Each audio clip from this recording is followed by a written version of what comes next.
yards. Just the try we're doing is half a mile swim, and it's 36 laps for half a mile in a yard pool and 32 in a meter pool. So you do the math. You do the math there. Yeah. I looked it up. It's, you gotta do the math there. And people always ask me like, how many laps is that? I'm like, I don't know, it's 400 yards. Yeah, it's 800 yards. How many laps is that? It's 25 yards, you do the math. I don't know. Yeah.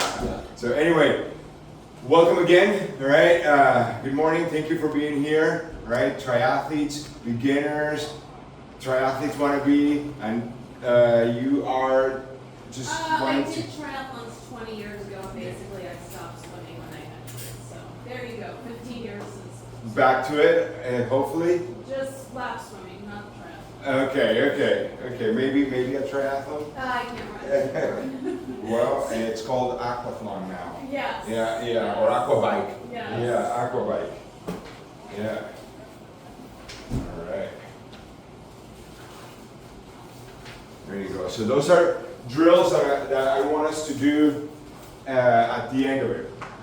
Okay, so, well, for me, all right, this is what the clinic's called. This is at Morro Bay Triathlon. Hey, there she is, Hey. Kathleen. All right, let me set up, Another chair. here.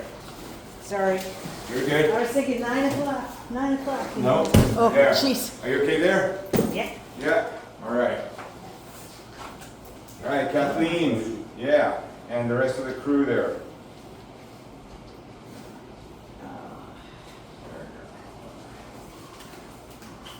Thank you. Perfect. All right. Morro Bay, 2023. I grew up comfortable in the open water. I grew up by the beach. Careful with your head there. Yeah, you're right there. So, and as you can see, probably everyone's all nervous looking at the water. I'm just having fun and this is a piece of cake.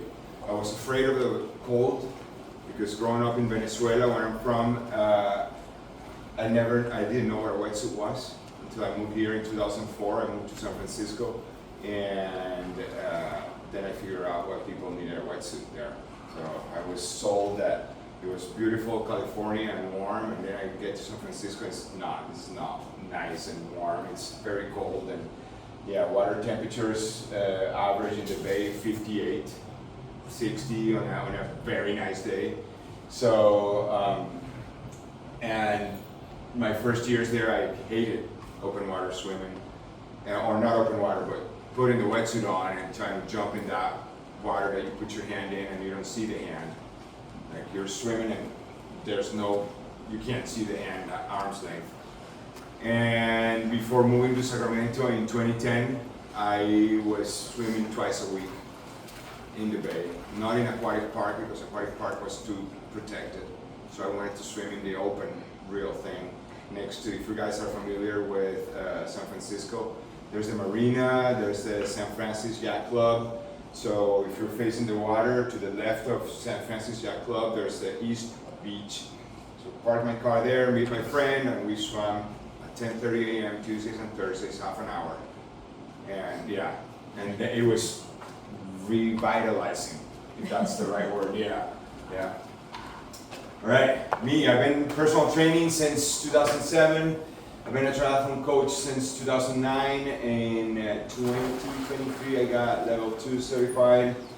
I'm going this year to my 3rd world championship. I went to Finland in 2023. Last year I went to Spain, and this year I'm going to Nice. Yeah. I like the water in Nice. I'm gonna love it. I'm pretty sure. Yes. The Mediterranean is, it's beautiful. I swam. We used the wetsuits in Spain. It was at the edge of wetsuit legal. I've been doing triathlons since 1992. And I've been, well, I was part of a master's team in Caracas in Venezuela for 12 years. They required us to do 3 competitions, 3 competitions a year. Of this 3, 2 of them had to be the Triple Crown. So we had a Triple Crown. It was all the national teams would meet at certain locations. We would travel around the country and like swim 50. I was swimming 50 free, 50 fly, 100 free, and 200 free. And then the third race was an open water swim. I had to do an open water swim. And the one I chose, it was always the Orinoco River crossing. So it's 2 rivers that merge together. And one is the Caroni and the other one's the Orinoco. The Orinoco is brown and slow. The Caroni is cold and a little like reddish because there's iron in that area, so it turns red, and it's a little bit faster. So yeah, you would swim from the Orinoco to the Caroni and across, and Orinoco is slow and you would be comfortable there, and suddenly you start feeling the strong current of the Caroni and the water temperature change, and it's like, okay, I gotta pick up the pace now, because this is pushing me faster on the second one. I did it 2 or 3 times, so yeah, that's my experience as a master's. This picture is coming out of La Quinta in Southern California. That's where I qualified for Nice. Yeah, that's my Nice qualifier race. So last year, 2024. All right, when we start, we go straight to business. Okay, so important, breathing, right? That's one of the first things we're going to learn today. Relaxed, okay? It has to have minimal disruption. What does that mean? A lot of people that haven't gone through technique, they lift their heads to breathe, and we're supposed to, the water's here, right? So water, air behind me, I'm swimming, and I gotta pull my head, just keeping one eye in the water, right? And enough space for the mouth to come out and grab that air. There's a pocket of that air that's gonna be forming, okay, every time you lift, okay, and do that stroke. Okay, small pocket of air, depending on how fast you're going, there's always going to be some displacement of water as you move through. Okay, if you lift your head too high, your legs are going to drop, you're going to create drag. We want to avoid the drag. The more drag we create, the harder it's going to be, the slower we're going to move. Okay, rotation driven. What does that mean? Your body is going to rotate. We're going to go in the next slides. We're going to see some of that. Like, we want to rotate from the hips all the way, keeping the shoulders together, right? So we rotate, we breathe. It's minimal the turn, so you don't lift your head too high. It's always been said, swim thinking that you're going downhill, like your body's going downhill. That way you keep your body horizontal. Right? The head weighs, average human head weighs around 14 pounds. So if you lift the head, the rest of the body's going down. Keep the body or the head down, the body's going to keep level. That's another thing we're going to talk about in next slides. Bilateral breathing. It's, if you're swimming in the pool, you probably think I don't need to breathe bilaterally. But you want to learn to breathe on both sides. Again, talking about balance, right? You breathe on the right. I'm right-handed, so I naturally breathe on the right. With years of doing this, I learned to breathe on the left side as well, and I force myself. One of my, not my mentors, but like models, my role models, when I was in the master's team, great triathlete. I noticed looking at him once that he was doing 1, 2, 1, 2, 3, 1, 2. That was his style. 1, 2, 1, 2, 3, 1, 2. And I learned that, like that's a good way to practice. You know, you're breathing 2 times, then you're not doing the whole time 1, 2, 3, 1, 2, 3, 1, 2, 3. It's maybe a little less breathing. You get more air with 2 breaths on one side, and then 1, 2, 3, 2 breaths on the other side, 1, 2, 3. For long distance, for we're gonna be doing triathlons soon. You long distance swimmers, doing the long sets and 2 breaths on one side, then the 1, 2, 3, 2 breaths on the other side, 1, 2, 3. It's a little better way of keeping that continuity of breathing, right? And not holding yourself with 1, 2, 3, 1, 2, 3. Make sense? Any questions so far? All right. Okay, body position, long, tall, balanced, okay? As I said before, head and hips aligned, okay? You want to keep the hips near the surface to reduce drag. One thing that I always tell, and it's people are visualizing this. Imagine that you're swimming inside a tube, inside a straw, or something like that, inside a circle, right? Or pipe. The least amount of contact that you make with those edges of the pipe, the more streamlined you're going to be, the less drag you're going to create. And that goes all the way from the moment you lift your arm on the recovery to the moment it goes all the way to the recovery to put the fingers in the water, right? And then as your catch goes in and I don't want you to go here, I don't want you to go here, all those moves, if you're too extended in the arm, you're going to be touching those edges of the pipe. So you want to stay as close as possible to your body. If you bring it too close, then you're not grabbing too much water. Remember, the water's 800 times more dense than air. Okay, so again, and that I don't talk about this ahead, but your hand. Some people think that we gotta put the hand close together, fingers together. No, it's more dense, the water. So if you have a little space between the fingers, we're gonna be catching more water. Okay, more water. Water's gonna be slipping through my hands. There's gonna be you're gonna be pushing more water, or through your fingers. You're gonna be pushing more water with a little space between the fingers and the water that's going to slip between your fingers. Okay, so keep the hand relaxed, staying relaxed. I haven't talked about that yet, but staying relaxed as well. Okay, you don't want to be like a wet noodle, but yes, you want to have some core, okay, engaged, and make sure that you're not. If you're too tight, you're going to sink.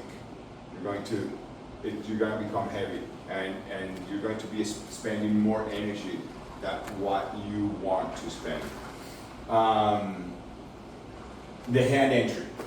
Okay, I'm gonna play this video again so you guys see this guy. Yeah. She's reaching, right?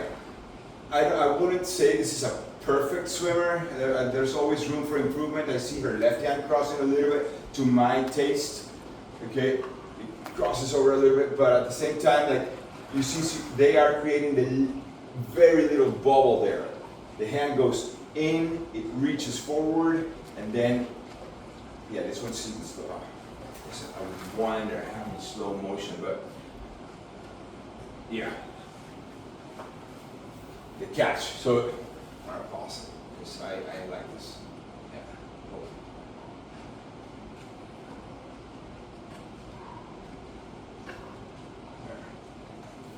All right. The reach. See the fingers? Probably you can tell a little bit of the hand is relaxed there. It's not all closed. Okay. The hand goes in. You reach. You don't put your hand in immediately close to your head. Okay. If you there's always a sweet spot. Okay? If you overextend, then you're gonna be wiggling. And that's creating that drag that you don't want to create. Okay? You put your hand in, you grab, you reach, and then we start talking about the catch, high elbow. This is a line that I want you to remember all the time, anytime you're swimming. The hand is always, or the elbow is always above the hand, above the wrist, all the time. Goes in, go in, you grab, in, grab, and pull, pull, pull, pull, pull, pull, pull, pull, pull, pull, pull. Gets here, push hard. All this part from here to here is slow control. Okay, you're grabbing that water. You grab the water. Think about, imagine a ball. You're making a ball of water with your hand. You grab, you reach, press, press, press, press, press, press, press, press, press, press, press, press. And from here, this is the power part. Push hard. Okay? You push hard back and then grab that, push that water out or back. The hand always, grab, you reach, the hand, that's the back of the pool. That hand is always facing the back of the pool, the back wall. Grab, reach, or reach, grab, and then press. Okay? Around a 90-degree angle over here. We call it a diamond shape. Okay? So if you see it from the front, it's a diamond. One side of a diamond, the other side of a diamond. One side of a diamond, and the other side of a diamond. Makes sense? Something like that. It's here, here. That's the shape you want to make. Okay? Grab, grab, grab, push, and then what am I doing here? I'm not crossing the midsection. I'm not doing this. It's here, here, here, here. Okay? We want to keep that. Make sure that those hands are not crossing the midsection. You're grabbing, making a ball of water, as much water as you can. There's a drill there that I want you to do. It's frustrating. It's a frustrating drill. The fist drill. You're gonna punch and you're gonna make sure that it's the forearm. That I want you to feel the forearm pulling that water, grabbing the water, and then pushing back. Through the whole range, through the whole set, we're gonna do just with the fist. Okay, it's one of my least favorites, but it's like the spinach and the broccoli when we were kids. Like, they're good for you. They're not tasty, but they're good for you. So How do you keep from sinking with that? Because I feel like your hand. you're kicking also. You're kicking, and again, the kick, I forget the number.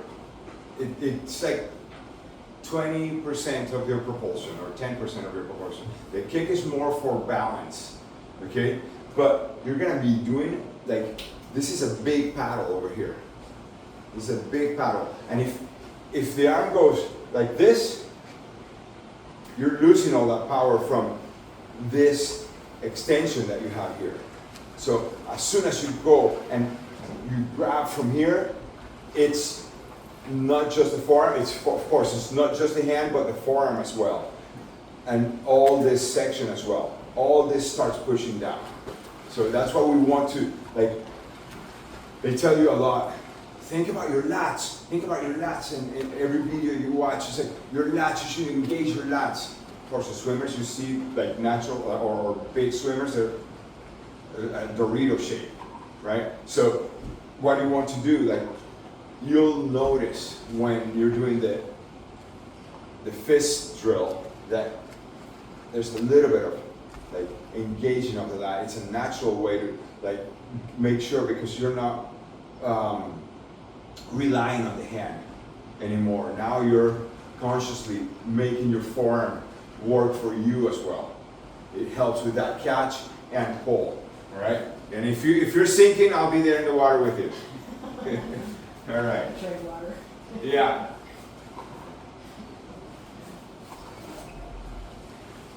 So that you can see always a goggle, right? in the water as he takes the breath also. Reach. See how he pulls 45 degree or 90 degree angle there and press back. There's rotation, there's a goggle there. Goggle in the water. Elbow and pull back. Elbow. Yeah. I always wonder if I look that way when I'm swimming. There's anchor the water, move past it. Yeah, that's a good reminder that I have there. Imagine you're anchoring the water, because it's water. You can't literally anchor, it's not solid. So think about here, horizontal, right? Water, air. I grab, press, anchor, grab, past that, stretch. Like, think about that. Like, it's a lot of mental work and visualization, right? Just imagine that you're just grabbing that block of water, and you're grabbing it and pushing past through it. Okay, it's not the water moving by you, it's you grabbing and pushing it back. Okay, that's a good visualization to have there.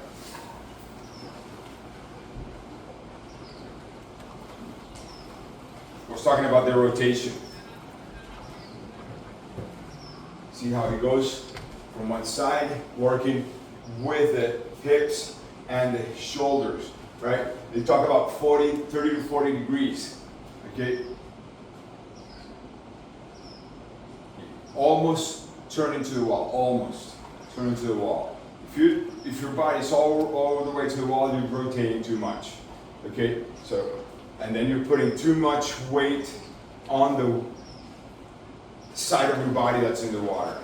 Okay, if you go too far out, then it's a lot of body or mass outside the water. So it's not just now the head that's heavier, it's also that side of your body that's heavier. You want to be in the water, but as close to the surface as possible. The less body that's in the water, the better, because you're creating less drag, right? At the same time, if you're too far up, when you lift your head, you push it, so that's going to happen. It's going to create that lever. So lift the head, lever, drops legs. So stay balanced. If you rotate too much, lifting the arm, then you drop down. More drag there, okay, to create. So you feel controlled, not exaggerated, hips and shoulders rotate together, okay? It's not here, it's there, okay? And again, if you 40 degrees to the wall, the wall's there, so 40 degrees there, 40 degrees that way. Kick, we're gonna go to the kick. Any questions so far? No? Good? All right. Recovery.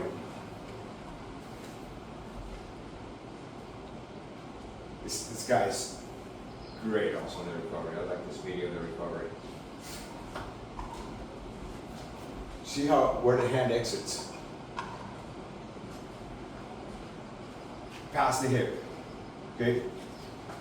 We lose about, I think it's like 10 to 15% crocodile arms, I call it. You're going to recover here. Now, you want to recover the thumb. The thumb always brushing the thigh.